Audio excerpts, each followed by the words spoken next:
Hello, everyone. Welcome back to another episode of Polytalks, where we'll be discussing, of course, a major event that occurred recently, which was the Trump indictment by Manhattan District Attorney Alvin Bragg. And just a day ago, Donald Trump was indicted in this case, even as many of the headlines started to suggest that this would not even occur until late April. This indictment suddenly occurred, and now we are reeling from the consequences. So I already made a video about this, reviewing what would happen following the indictment, and one of my questions was uh, whether Donald Trump would resist the indictment or not. Although, as you can see, Donald Trump has actually been cooperative and confident that he will get through this. So, thankfully for our country, it's not appearing as though he's resisting or invoking any more protests or violent events. Although it's certainly possible, even independent from what Trump says, given the state of division and polarization in our country today. So we will observe in the coming days whether similar events occur. Although personally, I think this will be a little less high profile than the January 6th riots.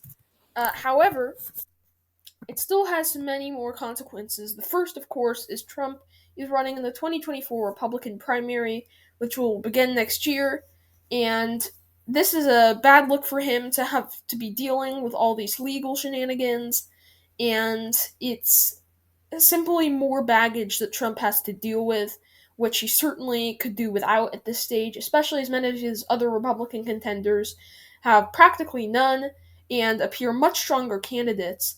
So this is another nail in the coffin potentially for Donald Trump's primary chances. But at the same time, this indictment could very well invigorate his supporters and maybe even other members of the political spectrum, because, as you can see by this article, this GOP Republican theory is holistic. It's not simply from Trump supporters, it's from the entire Republican base.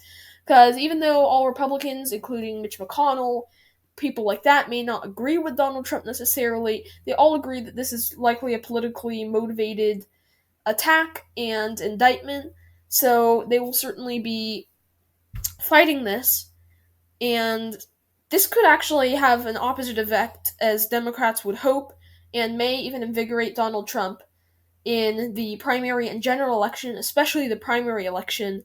But since this is over 8 months away from when we have to start worrying about that, I would say that it may not have too much of an impact if this case turns out to fizzle out, as I expect it will. But if Donald Trump gets prosecuted for this and convicted, then he could be in serious trouble. And while he's still technically able to run from a state of incapacitation, it certainly would make it much, much more difficult for him to be a respectable and serious candidate for the Republican Party. So I do expect this will overall have a net negative effect on Donald Trump's primary and certainly general election chances, although I think we have to observe what the outcome of this case is. If it's a well-run trial and results in Trump getting convicted, then of course it will invigorate his own party, but especially if the trial is a disaster and shows many signs of disarray and disorder, then perhaps we'll see a massive, holistic Republican opposition, and that could boost him to success in the primary as he becomes kind of a martyr figure, a victim of an unjust attack. So, this is simply a fascinating case, and while Trump may be confident, I think Trump has a lot to worry about here, and he cannot pretend that he will get by this as he has through every other case, because he is the first president in U.S. history to be indicted, and this is a really serious case, and it's more serious than many of his other legal probes that fizzled out. He will be arraigned probably next week on Tuesday and forced to testify as any normal defendant would.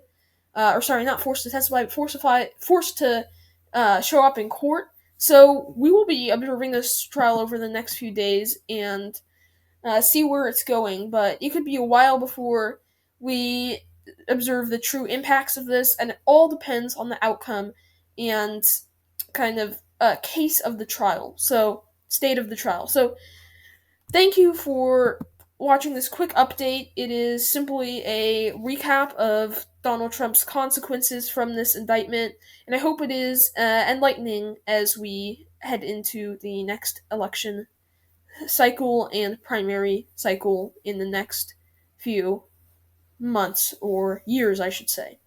So that is all for today, and I will see you in another Polytalks video sometime soon. Thank you.